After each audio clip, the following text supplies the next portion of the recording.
This video shows how to work back to front on a Schacht wolf loom using a couple of LoftyFiber products. We'll be using the LoftyFiber Raddle as well as the new HelpingHands.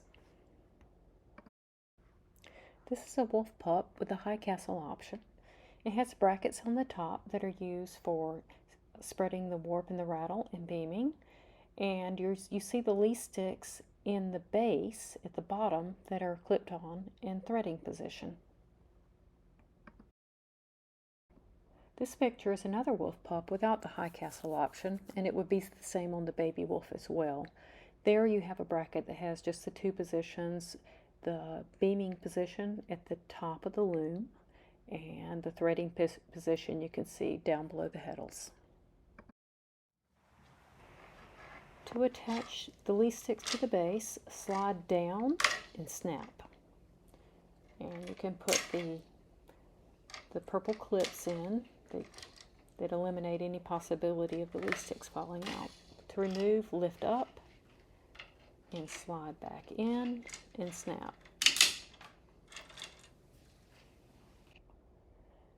Okay, we've already wound a warp chain, we've tied off the cross, and we've inserted the leaf sticks into the cross. So let's get started. The length of my warp is towards the front of the loom. I'm standing at the back, and I'm inserting the ends of the leaf sticks into the base. To attach the base, I slide it into the bottom slot and clip it into the front. Now we're ready to spread the warp and the rattle. So the rattle sits on top of the loom. This is showing the process on another loom, but it's exactly the same process. So standing so that you're not hurting your back, you simply pick off the right number of warp ends that need to fit in every 1/4 inch section. And notice that you do have the warp chain sitting on the cap so that it's not falling into the rattle. And just continue to work your way across the warp, dividing it as you need to. This rattle is shown at 4 ends to the inch, which is our normal size. So it's a pretty quick process, and you can stand while doing it. So it should be a pretty comfortable position to work. And if you want to, you can cover up your warp ends as you spread them. So here's what the warp looks like when it's spread through the rattle. And now we're ready to start the beaming process. Standing at the front of the loom, I wrap the choke tie around my finger and start to pull. I'm taking out that extra length that went from the cross to the turning peg. Sometimes you have to help it along by pinching a bit at the end so that the warp is flush against that bottom stick. So now it looks good, it's neat, so we'll prepare to put the apron rod through the loops that are on the top of that bottom leaf stick. Just pinching little bits and putting them over, sliding the leaf stick, not the leaf stick, rather the apron rod through. That apron rod is sometimes called a tie-up stick.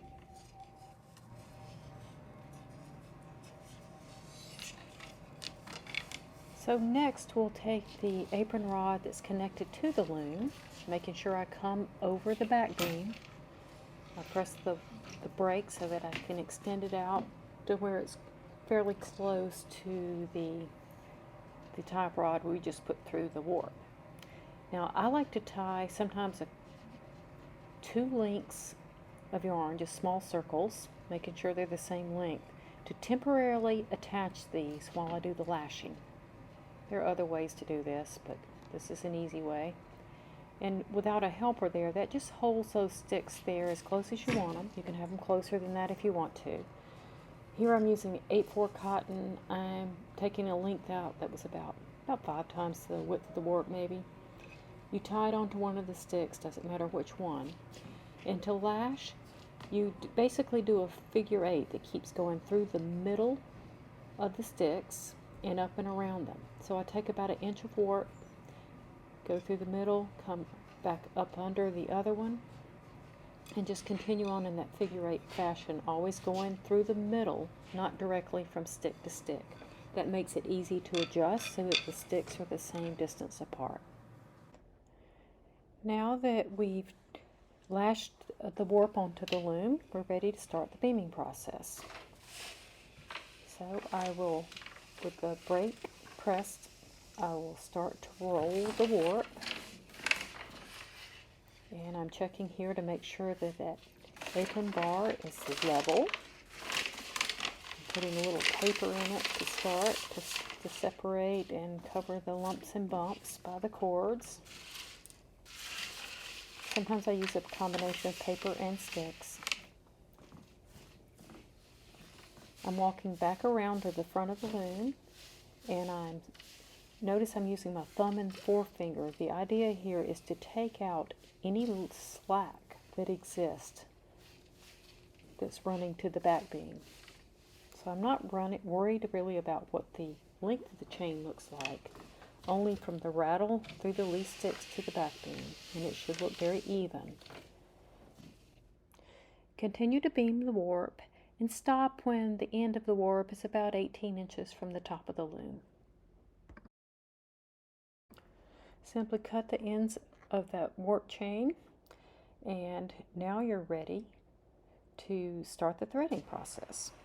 So we'll first lift the base off, lifting up on the base, and clip it into the lower position for threading.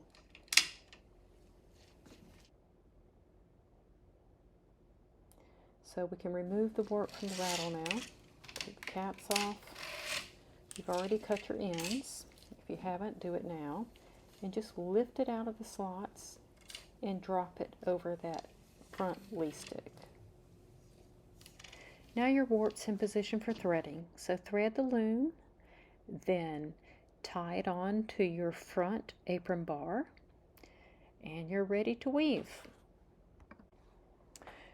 When I start weaving, I unclip the base and actually remove the base from the edges of the lee sticks. I normally leave my lee sticks in the warp towards the back of the loom until I've proved out my threading, and then I remove the lee sticks. And that's it.